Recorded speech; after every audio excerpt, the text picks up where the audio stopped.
Welcome to the Six Figure Business Mastery Podcast, where every week Kirsten and Jeanne dive into the essential topics to fuel your business growth. From copywriting to course creation, mindset to video marketing, they've got you covered. Tune in for expert guest interviews on all things marketing and business, and learn how to work on your business, not just in it. So, get ready to unlock your business potential and take it to the next level. I'm so excited today to introduce you to our amazing guest. Her name is Andrea Stenberg from Andrea Stenberg Consulting.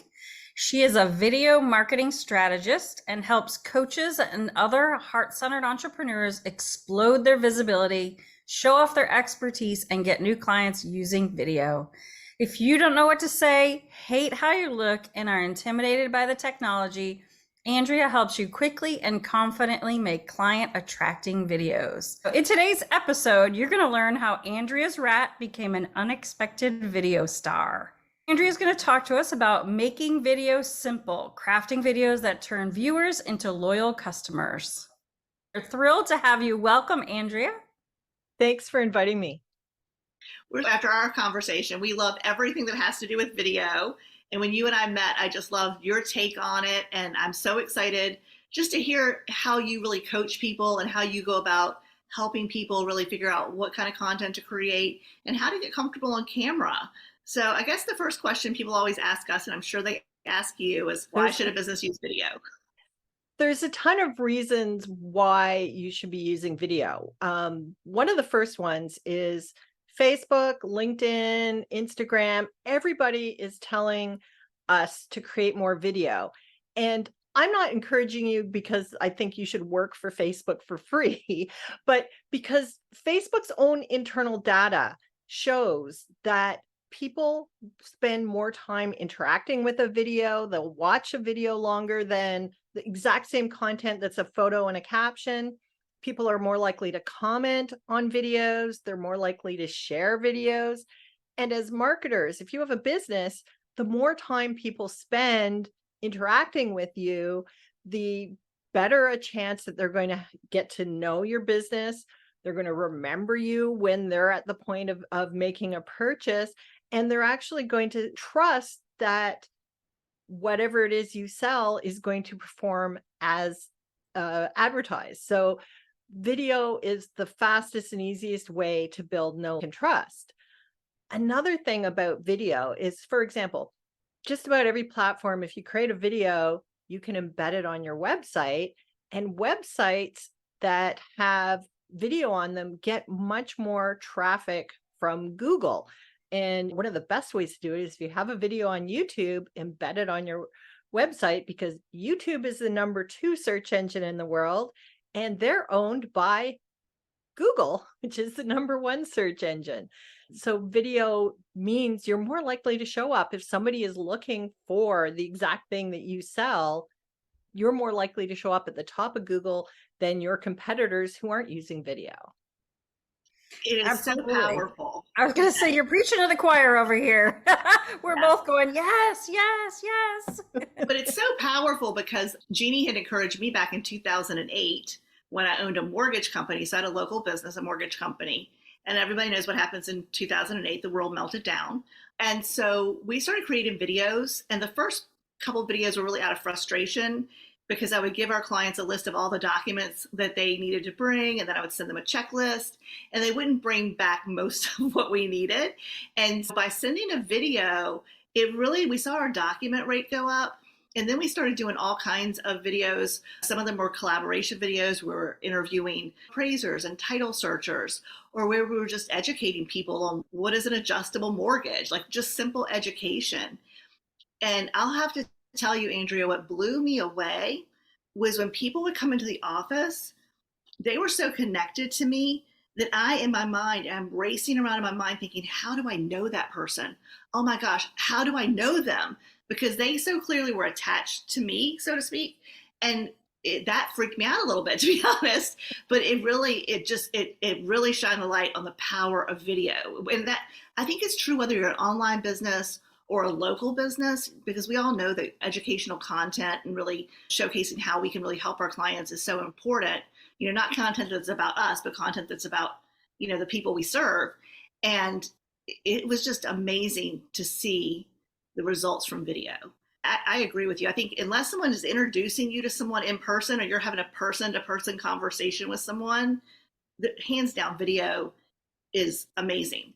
We were talking this the other day that meeting people in person, whether it's a person on Zoom, like networking on Zoom, or whether you're at a local networking event, like a BNI meeting or whatever, you only have so many hours in the day to do that.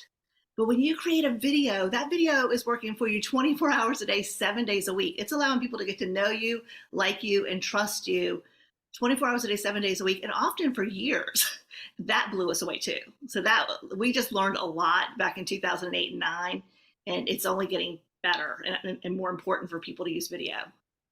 And what's interesting is like all the big brands are now using video, but small entrepreneurs and local businesses, a lot of people are still intimidated and are not doing it. So even though like you started doing video in 2008, but if you were starting and creating video today as a small business, as a local business, odds are you're still ahead of the curve because so many small businesses aren't doing them yet. So it's not too late to be ahead of everyone else. I 100% agree. And we have been talking about, because we've been around a long time, unfortunately. We've been around since the olden days when websites first came out. Local businesses said they didn't need them. They got all their business from referrals. The yellow pages were great. We saw how that turned out. And then we saw local businesses really didn't leverage any of the organic reach with social media, before they started having paid ads, because again, they didn't think they needed it. So it's interesting, like you said, I think for local businesses, if they get started now, they're still ahead of the curve because most local businesses will still drag behind on adapting what might be considered new technology or a new mode of marketing or whatever.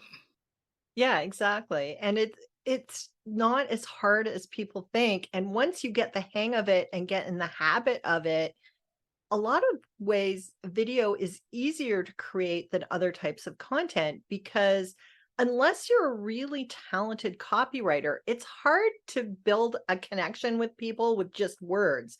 But when people can see your face and hear your enthusiasm, hear your voice, they can get a taste of what it's like to work with you and what you're like. And they can virtually look you in the eye and decide whether or not you're trustworthy. And like you said, like people start feeling like they know you even when they haven't met you yet. So true. It's I so love true. that. Virtually look you in the eye. I love that. Yes. Yes. What, out of curiosity, what brought you into video marketing? What kind of got you into the space of creating videos for yourself and then helping others? I always like to hear how people got started. I've been a marketing professional since before there was online video. And I guess it was about 2018, I could really see the writing was on the wall that video absolutely needed to be the cornerstone of people's online marketing. And so I made it my goal that year my number one goal was to make more videos. And that year I only made 3 all year. And it's for the reason that everybody stops from making video is I didn't like how I looked on camera. I didn't know what to say. And I was intimidated by the technology. And so then 2019 rolled around and I'm a little bit stubborn. So I was like, oh, I really have to figure this out. And then I saw an online ad of somebody who had a course to go live every day for 30 days. And I'm like, oh, yay, I'm going to get support. I'm going to get training. And so I bought this course, which was really just a PDF with 30 topics and a hashtag to do. And then it was like, go make videos. And I was actually really crushed that I wasn't getting any support, but I actually went live every day, 28 out of 30 days, including one that I did in the bathroom at my sister's house because I was visiting and it was the only place that was quiet enough. And I sounded like I was at the bottom of a toilet, like it was bad. But at the end of that, I thought, okay, if I can go live in a bathroom, I can do anything. But one of the interesting things, so I started using video regularly. I still had to figure out what to say on camera and how to use it. But that course that I bought that didn't help me very much stayed in the back of my mind. And then one day I've been doing training and courses for years and years. I thought, why don't I create the course that I thought I was buying? the course that I wanted and that I needed, because I know what problems people have because I've had them. I've made all the mistakes. I've had the terrible videos. I've done a webinar where I forgot to hit the go live button and was talking to myself. I've made all the mistakes, so I can help people avoid the worst ones and laugh off the ones they do make, because we're all going to make mistakes because we're human beings. And so that's how I got started helping people with video, was just I needed the help and didn't get it. And I wanted to help other people avoid my problems. A video course without video. That's hilarious. It was really embarrassing. And it was being a good presenter. I turned off my phone. I turned off all my notifications, and I presented it was a 90-minute webinar. I presented, and everybody's texting me and calling me, Andrea, where are you? And so I had to redo it afterwards. And it was really embarrassing. But you know what? It's like, that happens. We all know there's stuff that happens online, and you just have to get past it and keep going. Oh yeah. We've had plenty of things where we didn't hit record. So we end up delivering this great content. You're like so proud of yourself, and you're like, there's no red light if we forgot to hit record. I know, it's terrible. Or sometimes you do hit record and there's a glitch somewhere. The Zoom gods hate you and the recording doesn't happen. Like, that's just the way of being in business and doing video, is sometimes it doesn't work and you just have to move on. And I think laugh about it. Like, we're all laughing about it because, again, at the end of the day, it's sometimes the funnier stories, the things that happen to us that make us really, again, I think it makes us human, and people relate with us, relate to us too. Because again, if you think you're going to start a YouTube channel or start creating social media videos and it's just going to be amazing and wonderful all the whole way, we're going to tell you you're wrong, but you are going to have fun, right? If you just kind of go into it thinking like, I care about my clients and I'm creating this content to help and to serve them, and I know that there's just going to be mistakes and I'm going to roll with it, then you've got it made. In fact, one of my Instagram reels that did really is I just took all the outtakes of a bunch of videos where I screwed up or where I sneezed in the middle and just put them all together, and people loved it because nobody's perfect and everybody has done every one of those things. And it makes you laugh. And that's really, I know we're in business to earn a living and feed our families, but it should be fun too. Yes. One of our clients, who's a real estate agent, was live walking up to an open house and fell. But she popped back up and she just kept going. That video got so many views, and people were just like, people will always feel like if we fall down, we got to jump up quickly and look around to see who saw us. We're all afraid of feeling stupid. We don't care if we broke a bone. We just don't want to look stupid. But she just jumped up and she got back to it. And that video got so many views. She got so many wonderful comments. And yeah, it's those mistakes and those little blooper things that make us human. And also, I think if it's too perfect, I think it starts feeling like it's an advertisement. Whereas when you're not perfect, if you stumble over a word, where if you forget what you're going to say or you fall down, it's like people go, oh, she's a real person. Oh, I've done that. I can relate to that. And so it makes you, again, more of a connection with your audience because people see you're a real person. You're not some kind of fake, perfect automaton. Yeah. I love that. So let's talk about, how do you teach people to craft videos that build a connection, a real connection between you and your audience? We talked a little bit about being real. We're not going to fall on purpose. We're not going to do anything silly like that. But we do want to build that connection. And that's what video is so great for. But there are little nuances. So let's talk about that. I think one of the things is to really dive into telling stories.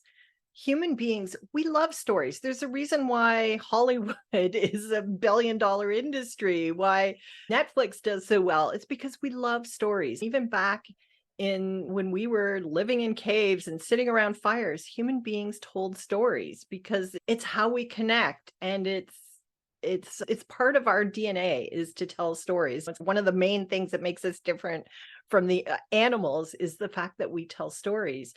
And I think sometimes people get a little too focused on, if they're making videos for marketing, I got to sell my thing. This is my thing, buy my thing. And it's really about telling a story that your audience is either entertained by or can relate to, or wants to tell to somebody else. And then as part of that, you can talk about your business and talk about what you do, but it's the story that kind of drags people in and makes people connect and makes people feel like they know you. Yeah, it's so true. So, what other tips do you have for people? So, telling stories, being real. What else do you have for crafting great videos? Because I know you have so many tips and secrets. I know a lot of people really hate this, but get on camera yourself. Don't use slides. Don't just put your products online, but get on camera. And some products are made for video. I was working with a chocolate store and he made his own handcrafted chocolate. So he did a lot of videos where it's him making the chocolates and didn't see his face. You saw the chocolate and it's like, oh, I want that.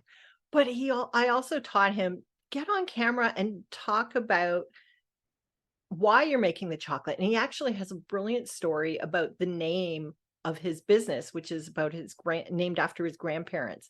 And so he got on camera and told that story because, again, it's a story, but it's also why people would go to a little local handmade chocolate shop versus a big chain and ordering it online is that connection, that human touch. And so getting on camera, showing your face and sharing a little bit of yourself. You don't have to share all your deepest, darkest secrets, but share something of yourself. I know a few people who share videos of their pets. So maybe they're out, they're walking, they can talk about their business, but have their pets there because it's something about a relationship.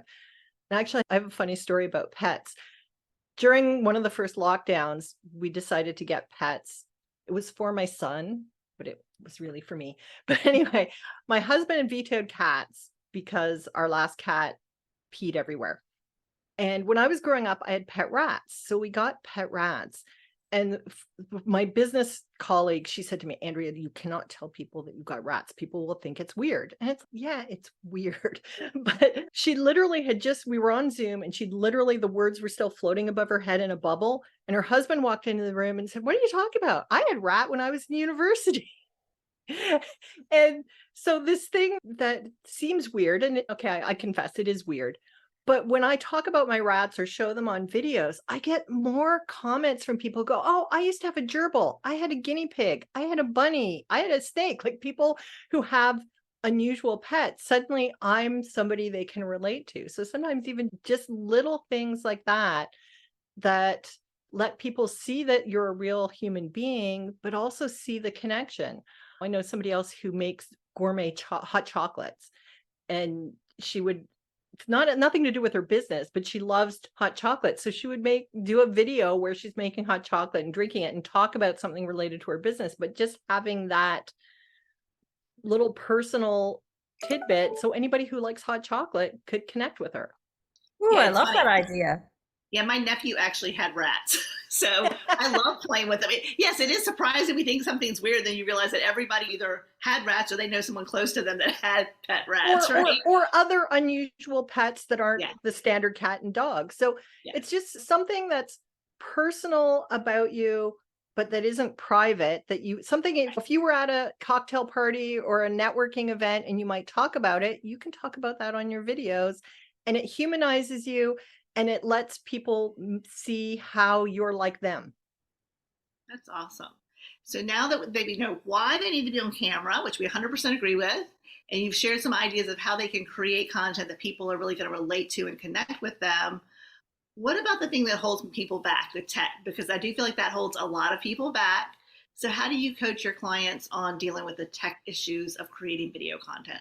I know, like for me, particularly editing video was really difficult when I was first starting. And that's why I tell people when they're starting out, go live. Go live. If you have a smartphone, you can hold it up, go live on Facebook. You can go live on Instagram, go live on YouTube. You can do that from your phone and just get started. And you don't need to learn how to edit. You don't need to learn any fancy tech. You don't need special software. You can absolutely just start there. The other nice thing about starting with live is if you've not been going live and you don't tell anybody in advance, odds are when you go live, you might only have one or two people that show up.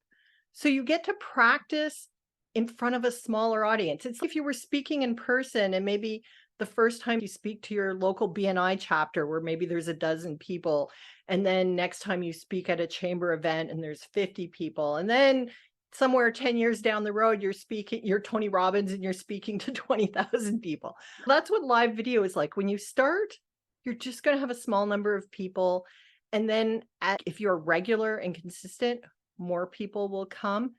And then one of the things I teach my clients is, once you're a little more comfortable, is start promoting them ahead of time. Tell people when you're going live, and then you get more people to come.